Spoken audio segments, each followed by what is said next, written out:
Well, hello my friends and happy Sunday to you. I had so much fun creating this piece today. It came easily and I was really inspired to create it. So let's take a look down here at the piece and the supplies. So here's the cutie Petite that we're creating today. I love, love, love her. Oh, love it. Just lots of fun creating the background and then kind of doing some reductive painting and creating my figures and that kind of thing. Loved it. Lots of layers and paper and that kind of thing. So supplies that I used in the background, I started with lots of just random, I just have scraps of paper out here on my desk that I just pulled from all of my buckets and just started putting them down and really kind of thinking about kind of the meaning of the piece and where I was going and putting those papers down. There were papers in there about with maps and flowers and some personal writing, some journal writing that I had done that I cut up, and postcards and just all of that. And I'll talk more about that at the end of the video. So I put all of those down and then I did some stenciling over the top. I used the Be Strong stencil and then the Scribble, Scribble Marks 4 stencil for some additional color and that kind of thing in the background to kind of make the piece cohesive. These two stencils will be on sale for you this week. And then I used my carbon black Liquitex spray paint to do the wording. And I wasn't initially going to do that, but I wanted it to be kind of messy. And again, I'll talk about that at the end as well. Then I came back over it with my gesso and kind of whittled out all of my parts. I kind of initially scratched in. I sketched out a couple of figures just kind of roughly, and then just allowed the carving out to happen, and it did, just like every single one of these guys, ladies, guys, people came to life in their own way, and I love that. Love it, love it. I'll talk more about that. And then used my gesso to kind of whittle that out. And then I used I mixed, so I found the greatest mixture. So this is a new color to me, Phthalo Green Blue by Soho. And let me just bring my palette over. It's this really dark, intense kind of turquoise green, and it was too dark. And I added a little bit of this bright aqua green to it. Oh my goodness. And then if you add a little gesso to that, oh, it's just so happy with the color. So I used those two colors mixed. I started out with some Algerian Crimson Hue, and it was too dark and intense, so I switched to some Rose Madder. This could also be like Quinacridone Magenta. I used some Burnt Sienna. I started with some Burnt Sienna, and it again was too dark. I wanted more of a bright impact, so I switched to the Pebeo Matte Paint, which is just real bright and happy. I used some Prism Violet down in this area here because I wanted kind of that intenseness, and the purple and the orange they're good complementary colors, and they worked with all the other colors. I did end up adding some muted gray, it says muted gray, but it's really violet, purple, plum kind of color in the mixture of all of that. I used some olive green and some black, and I did use some mustard yellow. I kind of mixed it with some of the orange as well to kind of get this kind of sunny orange-ish color. I don't think I didn't use any raw umber, which is strange for me, but it didn't call for it. It was so, I loved the way that it was going just naturally. It felt so, so good. I did use some Sharpie markers. These are water-based markers. They're like an acrylic paint marker. These are my favorite markers. They work every single time. I did use a mechanical pencil to kind of sketch out, my General's charcoal pencil to do my sketchy lines and kind of draw things out. And then I used a white and black soft pastel. I was trying to find my figures in the pieces, and my charcoal pencil wasn't dark enough, and so I switched back and forth, but I did end up using these later too in part of the outlining and that kind of thing. Matte gel to put all of my papers down with, and then a variety of different sizes of brushes, and I think that is it. Collage paper, yeah. And then I printed out the quote. So that is the piece that we're creating today, and I can't wait to share it with you. It was so fun, easy, super easy to do, and yet the meaning is really fantastic, at least for me anyway. So I hope you enjoy the project, have fun creating, and then we'll talk more about the meaning and everything at the end of the video.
All right, my loves.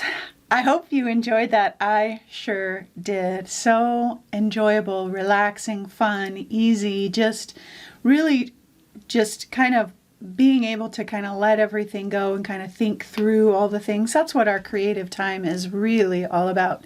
So let's take a look down here. So here's all of our people, and I love how, so I had kind of drawn out my people, kind of a general sketch, and I love how they came together in just like, you know, when you're brushing through and you're kind of dividing the spaces, your lines aren't even, and how their arms and how their bodies came about was serendipitous. So I just love the shapes of each one. And like this one over here, this paper like kind of resembled like a leg. So I went with it and it works. It just all worked.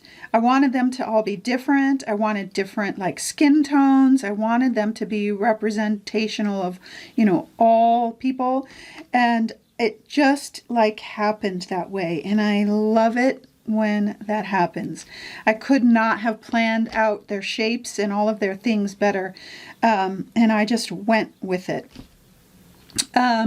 I used lots of gesso and just real dry gesso, kind of scratching and, you know, kind of dry brushing almost my paint over the top. And I love the look of it.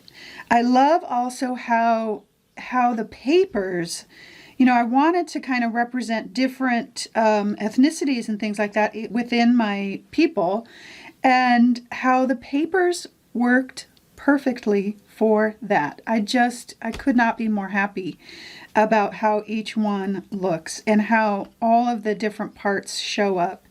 I did use some journal writing that I wrote, you know, a couple weeks back, just on all the things that are happening in the world. And I ended up cutting them up into like strips. And I do this often where I'll, you know, cut my journal writing up into strips because it has such meaning. And so there's so many pieces in here that are lines from one of my favorite songs. This one says, "You are my fortress." I love it when we infuse ourselves into what we're doing and we make it part of our story that we're living right now, how meaningful it is, not just for me, but for the viewer. I love how that happened and how all of the parts came together. Like up here, I was planning on putting my sun up here, and as I was doing my, you know, word stenciling, I was just trying to kind of balance things out. I wasn't thinking about where everything was going to go yet, and how brave is up here, how life is right here, how life beautiful is right here. Just all the parts that show up within our peoples, just love it. And then I printed out "We Are Better Together." And I put the sun up here because I want this to be a representation of the brightness of us collectively. And then these hearts, so this little heart right here was like a brush blob, but it looked like a heart.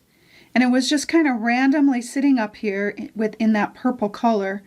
And I loved it. And I wasn't sure where I was going to put my quote, like if I was going to put it in here, if I was going to make it big up here, but I liked how this looked up here. So when I saw this heart right here, I knew that this was going to happen. And so I printed out my quote rather small and put it here next to the heart, and then continued to put the hearts going up as kind of a representation of the meaning of the piece. But I love how all the different elements of each one of these people are different and perfect for the meaning. So I was creating this because I was just feeling like there's there has been and is so much division within people, us as a human race, whether it be here in the United States or overseas, all of the things that are happening. And how I feel like we've lost the ability to have a discussion about things. And we don't have to agree, and we shouldn't all agree. That's what makes us great.